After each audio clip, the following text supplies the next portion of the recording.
Usred Tibeta uzdiže se planina koja je drugačija od svih ostalih. Nije najviša, nije ni najteža za uspon, ali njen vrh ostaje netaknut i zabranjen. Njene strane spuštaju se pod savršenim uglovima, poput gigantske piramide, isklesane u snegu i kamenu. Naučnici kažu da je to delo prirode, ali legende tvrde da ispod nje postoji grad. Kailaš. Misterija koju niko do danas nije uspeo da razotkrije.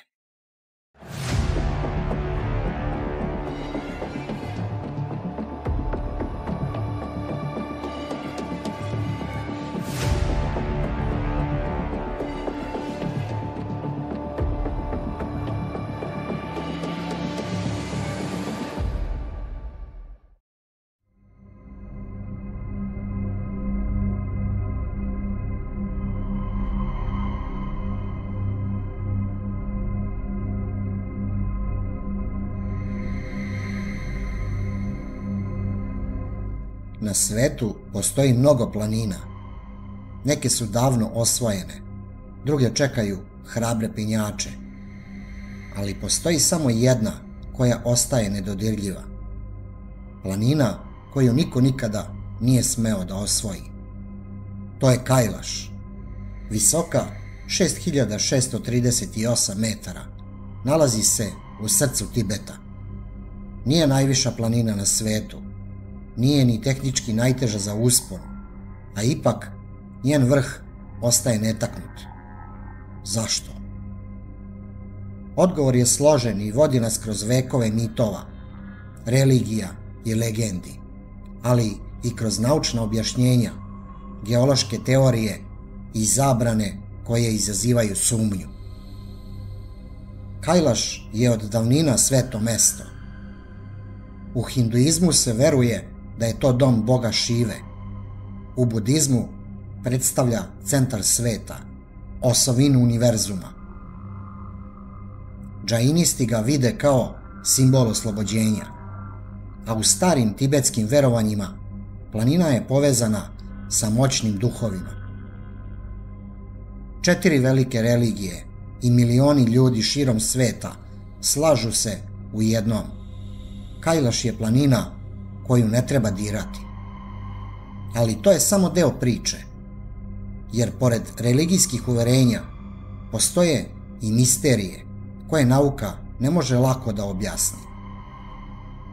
Legende o vremenu koje teče drugačije, priče o podzemnim gradovima, o savršenoj piramidi od kamena i leda i naravno o strogoj zabrani penjanja koja je doneta pod neobičnim okolnostima. Zašto je ova planina toliko važna? Da li je Kailaš samo prirodni fenomen ili čuvar tajni koje nikada ne smu biti otkrivene? Kada se Kailaš posmatra iz daljine, njegova forma deluje zapanjujuće. Dok većina planinskih vrhova ima neobične oblike, grebene i haotične stene, Kailaš izgleda uređeno. Njegove strane spuštaju se pod gotovo pravilnim uglovima. Horizontalne linije koje se protežu preko padina podsjećaju na stepenaste terase. Iz vazduha planina izgleda kao gigantska piramida. Geolozi objašnjavaju da je to posljedica 1000 godina erozije i kretanja ledenjaka. Kombinacija vetra, snega i leda oblikovala je kamen u oštre ivice i nagibe. Takvi oblici poznati su i na drugim mestima u svetu, na primer na Alpima ili Andima, ali kod Kailaša nešto neobično bode oči. Njegova simetrija je i suviše savršena.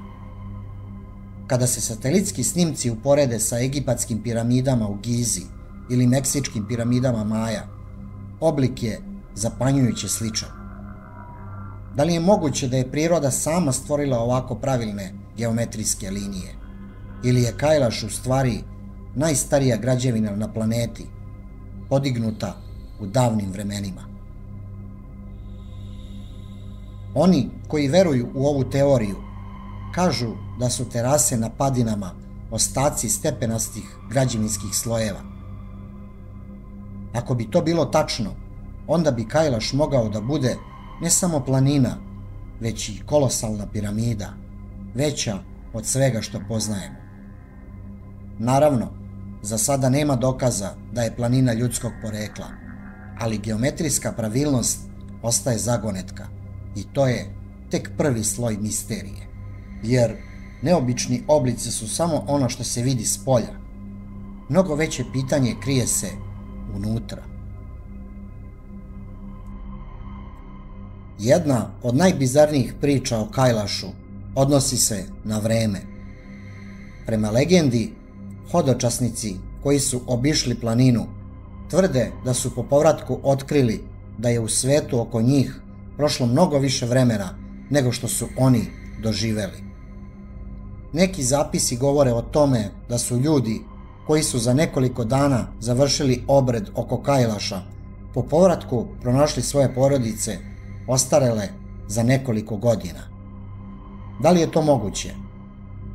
Naučnici kažu da je ovakva pojava verovatno samo mit, da priče o bržem starenju potiču iz subjektivnih osjećaja, jer u ekstremnim uslovima visine i hladnoće čovek gubi osjećaj za vreme.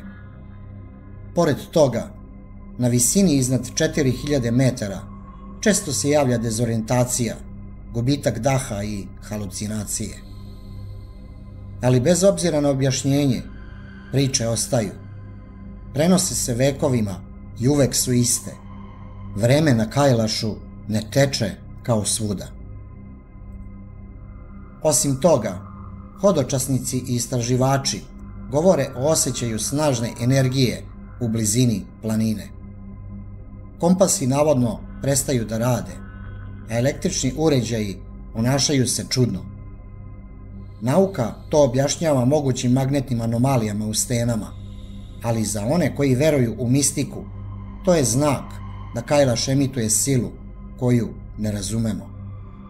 Ako vreme i prostor zaista funkcionišu drugačije oko Kailaša, šta se onda nalazi unutar njega? Za razliku od drugih planina sveta, na Kailaš se niko nije popeo. Bilo je pokušaja. Najpoznatiji se dogodio 2001. godine, kada je kineska vlada odobrila jednoj španskoj ekspediciji da pokuša uspon. Vest je izazvala lavinu reakcija.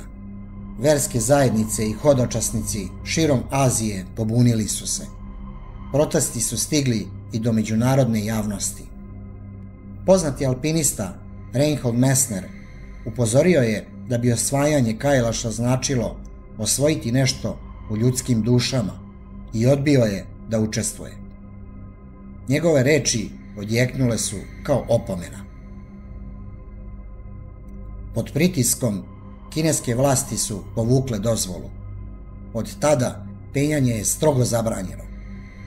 Zvanično objašnjenje glasi da se radi o poštovanju verskih osjećanja i očuvanju kulturnog nasleđa. Ali mnogi sumnjaju da je u pitanju nešto više. Zašto bi Kina, koja inače razvija turizam, zabranila penjanje baš ovde? Da li postoji nešto što se skriva na vrhu? Kada su putevi ka vrhu zatvoreni, pažnja se okreće ispod površine i tu počinju najneobičnije priče. Prema legendama, Kailaš nije samo planina, on je ulaz u svet ispod zemlje. U budističkim spisima se spominje Šambala, skriveno kraljevstvo mudrosti i prosvetljenja. U modernim teorijama pojavljuje se i ime Agartha, podzemni grad koji navodno postoji ispod Kailaša. Priče govore o mreži tunela i galerija koje se protežu kilometrima ispod planine, o ogromnim dvoranama u kojima živi civilizacija starija od naše, o znanju i tehnologiji koje su sačuvane daleko od očiju sveta. Neki veruju da su ovi hodnici povezani sa drugim delovima Azije, pa čak i sa udaljenim krajevima planete. Da li se radi o mitovima ili o tragovima stvarne podzemne mreže? Nauka, naravno, nema dokaze.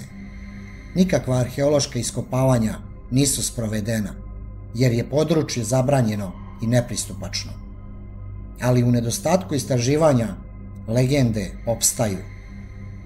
Za mnoge, upravo ova priča objašnjava zašto je penjanje zabranjeno. Ako bi se neko popeo na vrh, možda bi pronašao ulaz, a ono što se nalazi unutra, kažu, nikada ne sme da bude otkriveno. I dok jedni govore o mitovima, drugi tvrde da je Kailaš energetski centar planete.